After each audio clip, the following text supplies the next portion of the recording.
Welcome back and thank you for staying with us. You're still watching Politics Tonight, digging beyond the headlines. And now to our interview with the guest of the day.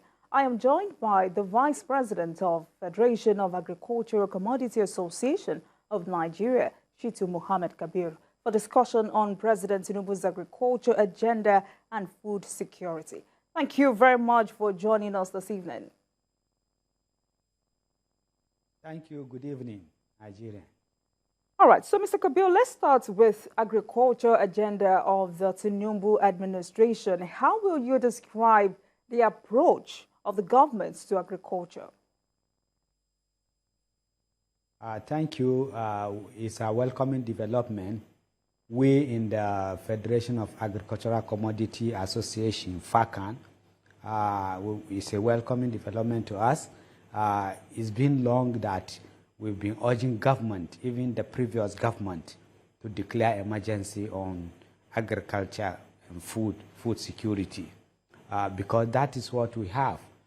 If you look immediately after the COVID, the next thing the world is looking for is food. So during the COVID, we advised the previous administration to take this step that the present administration just took. And you can see in the next 1 year, Nigeria will see the impact, because we lost out from industrial revolution of the world. We are not in the advanced technology, but the world needs food. The climate change has put Europe and Middle East in a very high problematic.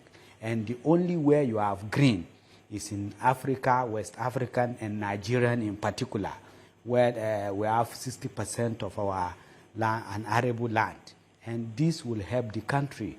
So the step Mr. President just took now will lead Nigeria into food sufficiency and be able to also feed the world and bring the world to Nigeria.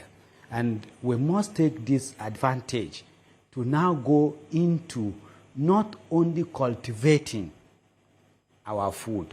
First, we must mechanize our agricultural sector. Secondly, we must be able to process our agricultural product within the country. Enough of time that we export raw materials and then import finished goods with our hard-earned fund or money or dollar. Now, how do we do it?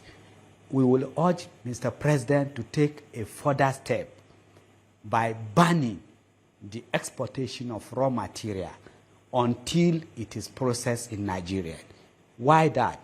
If you process this raw materials in Nigeria, it gives us more money. It creates employment opportunity for our teeming youth. It developed our rural areas, because you must now put off feeder roads. You must now mechanize our agricultural sector.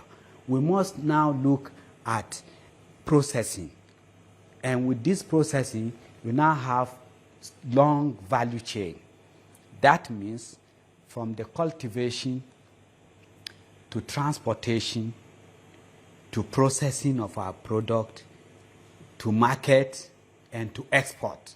It's a long chain that takes our teeming youth out of unemployment. It will give employment opportunity. And as soon as our youth have employment opportunity, you are now giving security. Because why the security is persistent is because we left our rural area value, where there were the forest, the rural areas, there's no economic activities. This step Mr. President took now, he took 2 steps that Nigeria must now commend him for. He has signed into law the electricity bill, where our electricity, the state, the local government, and businesses, ventures, can now be able to generate, transmit, and distribute electricity. The state will do that within their area. The local government area can also go into within their own enclave. What that means that where we don't have solar, we can have hydro. Where we don't have hydro, we can now start using other either wind, or we also use turbine. So we must, as a country, take those two steps that Mr. President take as an advantage, not to be of disadvantage to us. We must take this step because it go pari passu. You can't develop rural area, you can't go into processing without electricity. He has given us the electricity. We can now, on our own, as a small holder, farm and big farmers, we can now go into bringing in solar. If it is an area that we can use wind, we can now start using the wind. If it's in an area that we can go into hydro, we have rivers, we can now go to hydro. So there's no game blame say you must go into national grid before you now distribute. Since I can distribute within my farm and within my community, therefore somebody can take the bill of that community and say, look, I will provide electricity to this rural farm area. And let me give you an example. If you go to a forest, what stops us from putting up kola nut, cocoa, and co in that place? Before, even if you put up this cocoa, there's no way you can put up processing. Now you can process your cocoa because you can either use solar or wind, or you can use hydro within those areas to process your agricultural product. And then instead of what now going to import sweet and other things, we can now on our own in Nigerian export instead of importing. And then if you get to my Borno State, where you have gum arabic, you can now start processing your gum arabic and then be able to export gum arabic from Borno State. We have where we left shallow. I was in the Europe in last year, and I was there in order to buy wheat. What the Europeans told me, which I have even in camera, is that you have the best wheat in Nigeria, and that is in Lake Chad Belt. It is time for Nigerians to move, and the government to move to be able to develop this Lake Chad region. Already we have Lake Chad Research Institute who can give us crops that can be grown around there. And we have also a Lake Chad Basin development, which can also go into development of this area. It is time that we take advantage of these two major steps that Mr. President have taken. And we at the FACAN, we are commending Mr. President for this noble objective, for taking the bull by the horn. All right, thank you very much for that robust submission. I mean, agriculture used to be the mainstay of the country's economy. For you, what steps do you think the government needs to do to revive agriculture in Nigeria? Thank you. What I've stopped, and I'll give example with myself. As president of cowpea and beans farmers, my experience with CBN, I have then about 150,000 farmers in Gombe, in Borno, in Yobe, which we submitted our names into Anchor Borrower program of the CBN.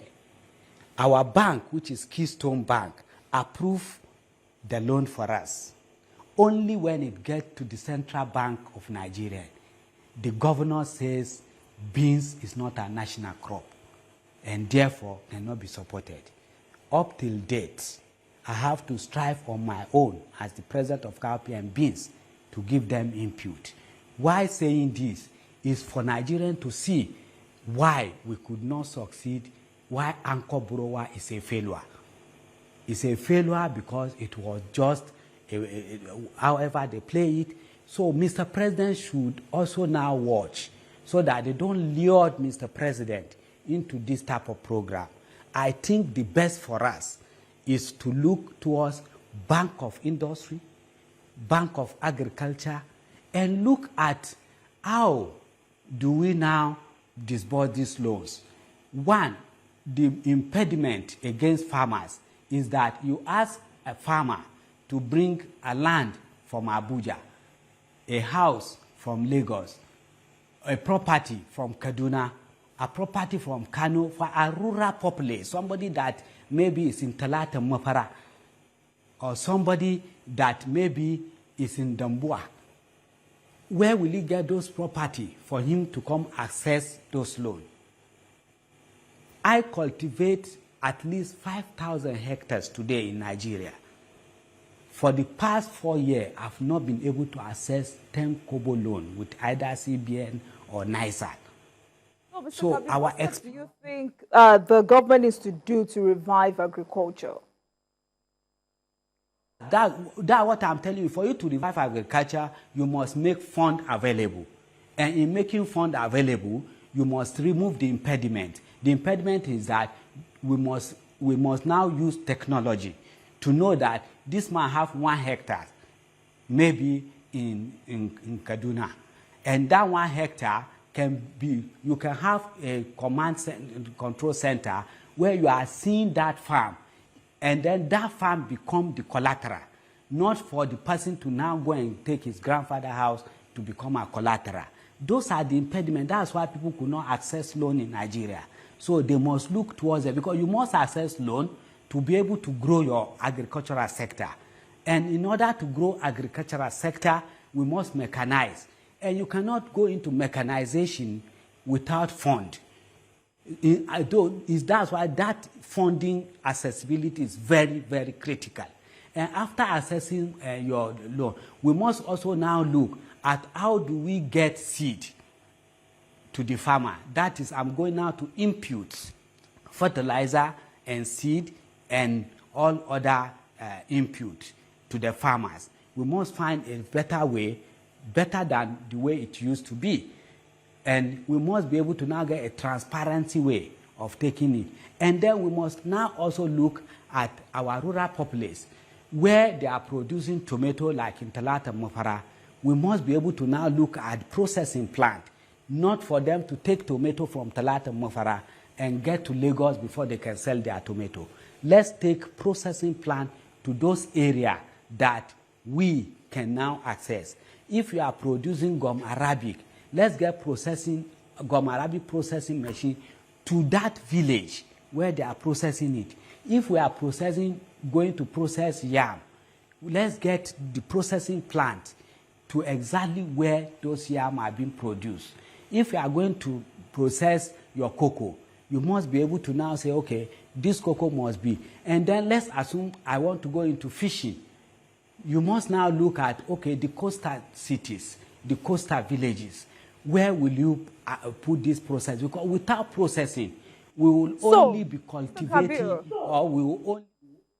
So, Mr. Kabir, with all of this you've mentioned, how serious is the issue of food inflation in the country?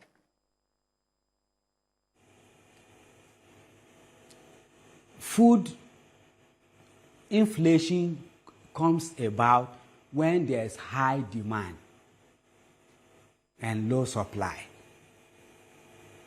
Therefore, by the time you open up the rural areas, Nigerians are ready to go to their farm.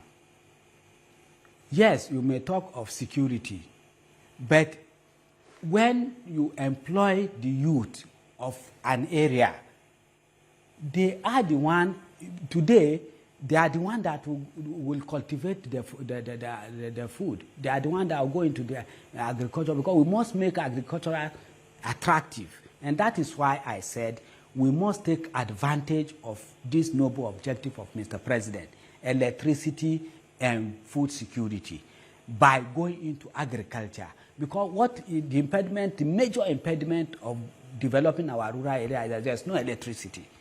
Now, you can now provide electricity for yourself. If we take advantage of putting electricity in our rural areas, we will stop urban migration. And people will now stay back in their rural villages. And then they will find out that if Mr. A was able to cultivate 10 hectares this year, and he built good house. He has his wife, he got a good wife, and he was able to live a good life. People will move from the city to the village. And by the time people move to the village and to the agriculture, today we are agrarian society. And we must take advantage of this green land that God gives to us to attract international community to come and invest in Nigeria. Because Mr. Kabir, the government said what we have on our hands is more of affordability of food and not availability. Do you agree with that submission? For me, I don't want to believe, because I'm a farmer. I don't want, we can't go into grammar of saying it's just the affordability is not available. If you talk of that, you find out that if there's enough, the price will crash. But if there's not enough, you have high demand for low supply.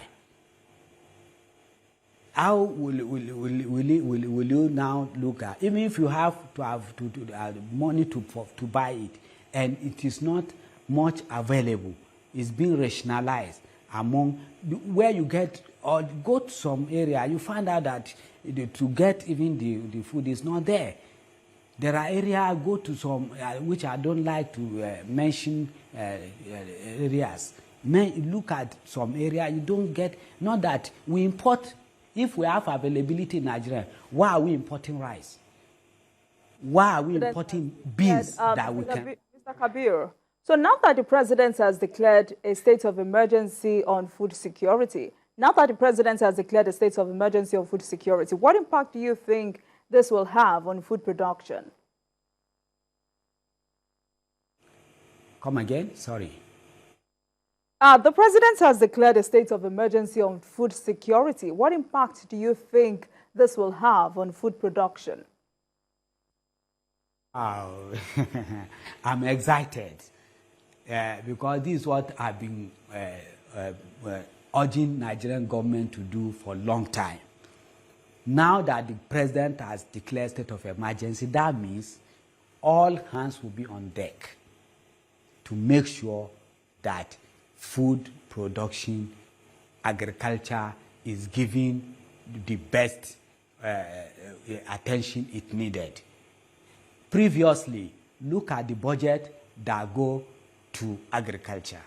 And I believe the budget that will go to agriculture now will be enough for us to, and then implementation of the disbursement of agricultural fund and input.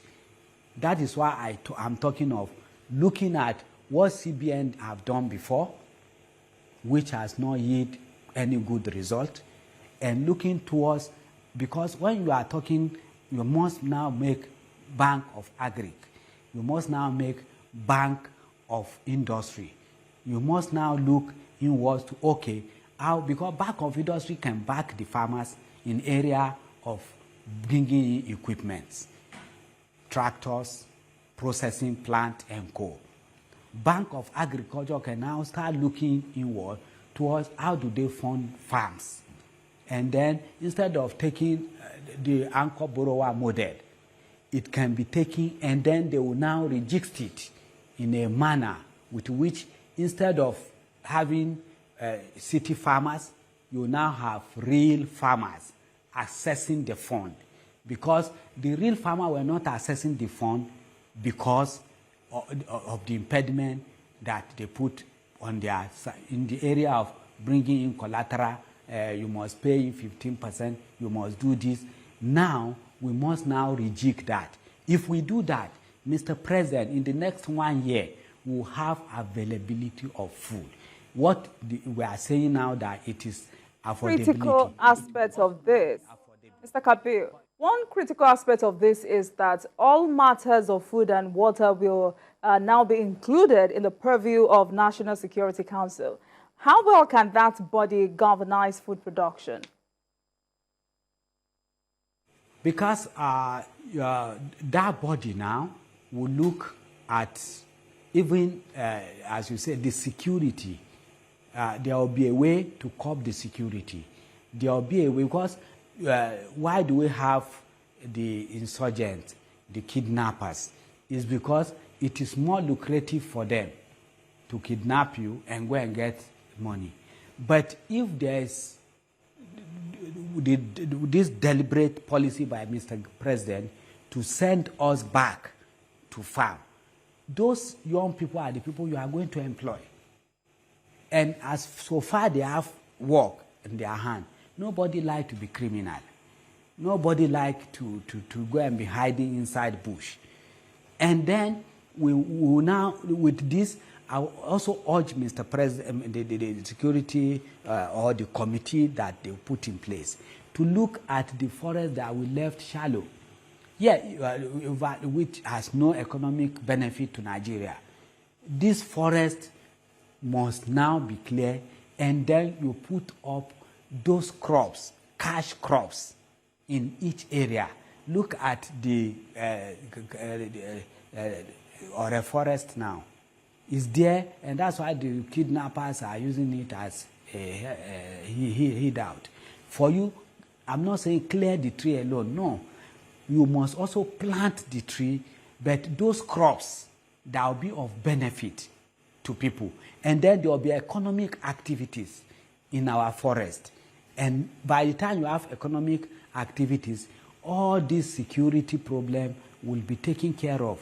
Because when you populate an area with economic activities, the evil mind could not be able to use it. And that's what we are saying. In 2006, I told Nigerians that we must clear Sambisa forest. Not only clear it, let's cultivate gum arabic and other economic tree around there and make the place economically viable. If there's economic activities going on within these our rural areas, we won't have this, what we have in hand. Security is not just, in curbing security is not just for us to take gun or take mortar bomb and be killing ourselves. No, you must also now look at a better way of engaging the youth, engaging those people, even those that aren't into insurgency. It's because it's more profitable to them.